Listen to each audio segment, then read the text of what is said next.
حضرت سیدنا مقداد رضی اللہ تعالیٰ عنہ ایک معروف صحابی ہیں، ان کی زوجہ بھی صحابیہ ہیں، ان کا نام ہے حضرت دباعہ بنت زبیر رضی اللہ تعالیٰ عنہ۔ کہتی ہیں گھر میں غربت تھی تو میرے شوہر ایک دن جنت البقیع کی طرف گئے ہوئے تھے تو ایک بل کے پاس وہ بیٹھے تھے، چوہے کی بل نہیں ہوتی، کہتے ہیں وہ ایک بل کے پاس بیٹھے ہوئے تھے تو چوہا اندر گیا بل میں، اور جب واپس آیا تو ایک دینار لے کے آ گیا، پھر اندر گیا، یعنی ان لوگوں کو بلوں سے دینار ملتے تھے، ہمارے سارے پیسے ویسے بلوں میں چلے جاتے ہیں۔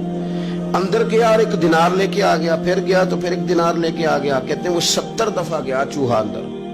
اللہ قرآن میں فرماتے ہیں تو مجھ پہ بھروسہ کر، وَيَرْزُقْهُ مِنْ حَيْثُ لَا يَحْتَسِبُ، وہاں سے روزی دوں گا کہ تو نے کبھی سوچا بھی نہیں ہوگا، میری ذات پر بھروسہ کر، پھر میں تیرے لیے بڑے دروازے کھول دوں گا۔ وہ چوہا 70 دفعہ اندر گیا اور 70 دفعہ ایک دینار لے کے باہر آیا۔ حضرت مقداد فرماتے ہیں میں نے انتظار کیا لیکن 71ویں دفعہ پھر نہیں آیا۔ علامہ یوسف نبہانی علیہ رحمہ نے اس کو لکھا ہے، فرماتے ہیں میں نے وہ پیسے اسی طرح اٹھائے 70 دینار اور میں نبی کریم کی بارگاہ میں لے گیا، میں نے کہا حضور اس طرح کر کے نا چوہے کی بل سے 70 دینار ملے۔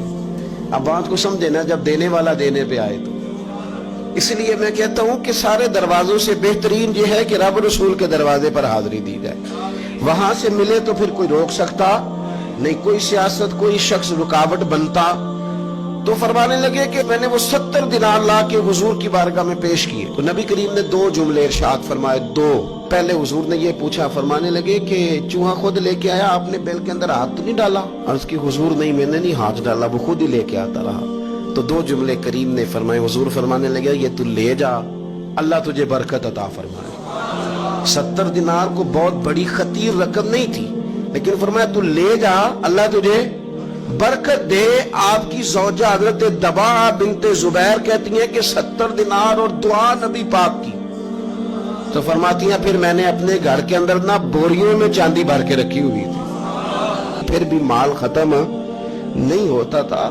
تو دعا کی اہمیت کا انکار لوگ کس طرح کرتے ہیں؟ یہ بھائی ہوتا ہے، لوگ کہتے ہیں، آپ کہتے ہیں ہمارے پیچھے دعائیں ہیں، تو میں کہتا ہوں بالکل دعائیں پیچھے ہیں، جس کے پیچھے دعائیں ہوتی ہیں نا، پھر آپ یقین کریں کہ سفر لمبا بھی ہو تو رب اس کو آسان کر دیتا ہے، دشوار گزار بھی ہو تو اللہ اس میں اپنا فضل شامل کرتا ہے، پھر انسان کو تھوڑے پر وہ برکت ملتی ہے کہ انسان سمجھتا ہے کمال ہو گئی۔ رسول کائنات علیہ السلام نے ہمیں بتلایا کہ دعا کی جو اہمیت ہے، دعا کے جو اثرات ہیں، دعا کا جو کمال ہے، وہ پیر سید اسماعیل شاہ صاحب رحمت اللہ علیہ، حضرت کلمہ والا شریف والے، وہ میاں شیر محمد شرک پوری رحمت اللہ علیہ سے بیعت ہو گئے تو کہتے ہیں میاں صاحب نے نا مجھے 5 روپے دیے اس زمانے میں، بہت پرانی بات ہے، پاکستان بننے سے بہت پہلے، کہتے 5 روپے دیے۔